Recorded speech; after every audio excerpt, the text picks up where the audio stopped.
I met them. Met who? I met the Smashing Pumpkins. Okay. It was the greatest day of my life. They were all so nice. And Billy gave me a hug. It wasn't like a wimpy quick hug. It was a real hug. Best hug ever. And when he hugged me, he was like, "Thank you, hon." He called me hon. And I was about to cry. Oh, it was a wonderful moment. And we talked for a little bit, and we found something in common, and it was so great. My dream for 7 years of meeting the Pumpkins and thanking them for their music came true. Wow. It all seems like a dream. I still can't believe it. Sigh. Life is great. And if you want something really bad, you will get it eventually. Don't ever forget that. That has been my inspirational talk for the day. Love always, Yulia. I'm just wondering what did he have in common? Hey, you wear a skirt too. Wow, we have so much in common. Did he wear he wore a skirt in the end session. Did he wear it to the signing? No, he was wearing black pants. That was a skirt. It was a black skirt. No, he had black skirt, but right after that he changed. But like right before the end session, he had black pants on, and then right before Apparently, I didn't go to the in-store tower, but apparently, Billy was just awesome to fans who were going there to get his autograph. It was stuff. unreal, and really took the time out to speak to everybody, and not just hey, what's your name? Nice to meet you. Blah blah blah. I mean, he was really very nice to people. And the thing is, you could kind of usually tell when people are forcing that niceness where, I feel like I should be nice and kind of go overboard. But with Billy, it was completely genuine. You could tell he was very excited to meet these people. Yeah. That was cool. All right, here's what I'm going to do. Just to make everything work, I'm going to stop down, play a couple spots, and we're going to come back with Steve's interview with Billy Corgan of the Smashing Pumpkins. And right after that, we'll pick up the phone and play Beat the Producer and see if you can beat Steve. All right? And if you beat Steve this morning, you can win a date with Billy Corgan of the Smashing Pumpkins. Bands and boarding! Bands and boarding! Bands and boarding! Bands and boarding! 107, The End. 107.7 The End. I'm Steve, the producer, and I'm here with James and Billy Corgan of the Smashing Pumpkins. How you guys doing? Feel really good. You guys just did our end session number 38, and amazing. Everybody was totally pumped for it. Didn't know what to expect. It was kind of semi-acoustic and also a full-on rock show. What was your take on doing an end session for us? Well, we've been playing electric and acoustic on this little tour we've been doing, and we felt we hadn't really captured the kind of the acoustic version of what we were doing. And today was a really great opportunity to get a nice recording of that, and a beautiful place. The audience was fantastic, so it was really nice. Now, which do you prefer doing more? Do you like doing the stripped down kind of, hey, this is our music and the barest of elements, or do you like just putting on the guitars, strapping on the distortion pedals and putting on a full-on rock show?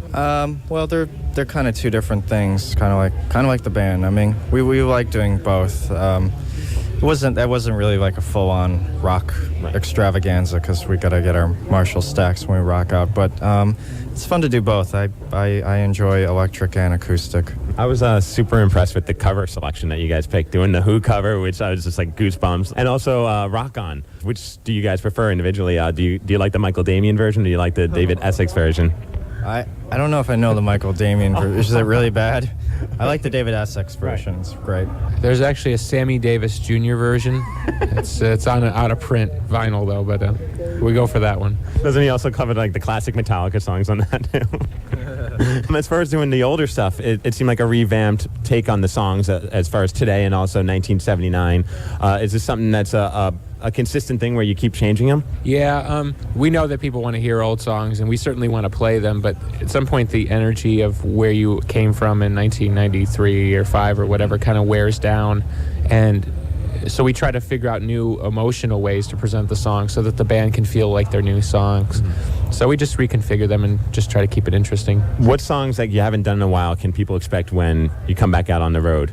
Probably the number one most requested song right now is a song called Mayonnaise off of Siamese Dream. That seems to be, out of every 5 people that say, will you play this song when I see you, that seems to be like 3 out of every 5. For a while it was Soma off of Siamese Dream, and then we played that, and I guess we butchered it so bad no one asks for it anymore. Speaking of Mayonnaise and Siamese Dream, I mean, personally for me, one of the more, touching elements, I don't need to get like all cheese on you guys, but when, like my first time I was ever on a plane, and I was listening to my tape of Siamese Dream, and just... I am not your doctor here.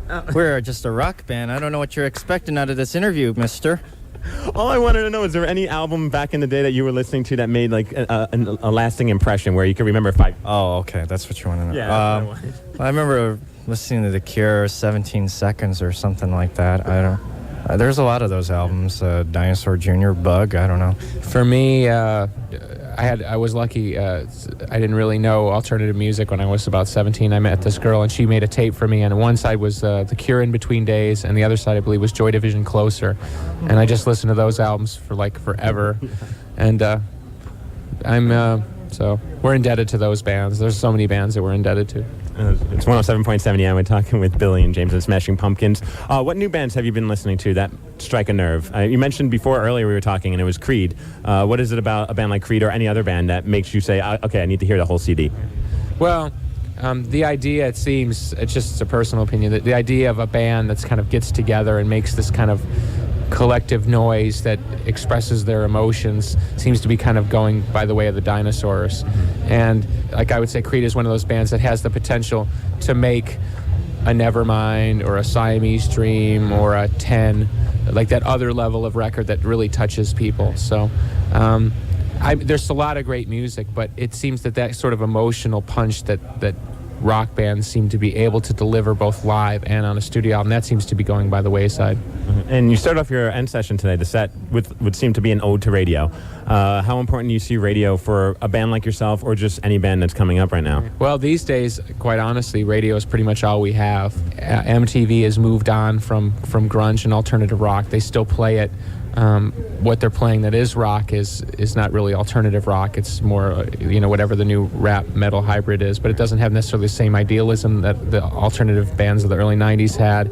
It's very pop, and the radio is pretty much our savior. It's the thing that still connects us to people and still kind of embraces the diversity of the band, where the diversity of the band seems to work against us in other mediums, especially with magazines. They can't understand why we keep moving, so...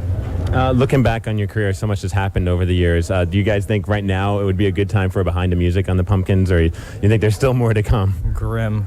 I'm not doing it behind the music.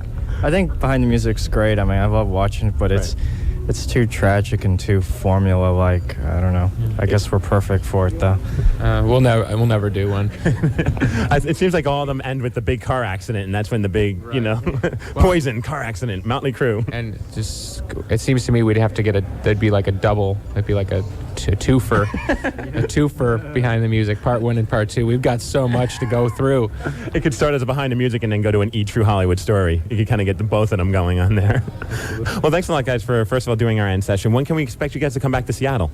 I think we're looking at probably the end of April or the beginning of May. So that's soon. We're going on tour in about 3 weeks. We're going right back out, and it'll be the full-on rock and roll show. Are you looking to do like the arena rock thing, or like the smaller clubs, like the 1,000, 2,000 seaters? More like theaters, I think, like 2 to 7, 2 to 5, or something like that. Yeah, we don't want to make the mistake of trying to jump into the big shows, because you end up having to attract what would be more of a kind of a transitory, it's like I'm into Britney Spears and the Smashing Pumpkins, and those shows tend not to be as fan-driven. Right. They can be very entertaining, and we know that we can do those, but right now we really want to make sure that the people who are really into the band see the band in the way that we know they want to see them, and us, and the way we want to put ourselves across. So we're really looking forward to that. I heard rumors, I don't know if this is true, I'm so happy that Jimmy's back. It's just a great feeling to have him back. And I heard rumors that you might go back in and re-record some of the Adore songs. Is that the case, or was that just some crazy internet fan rumor?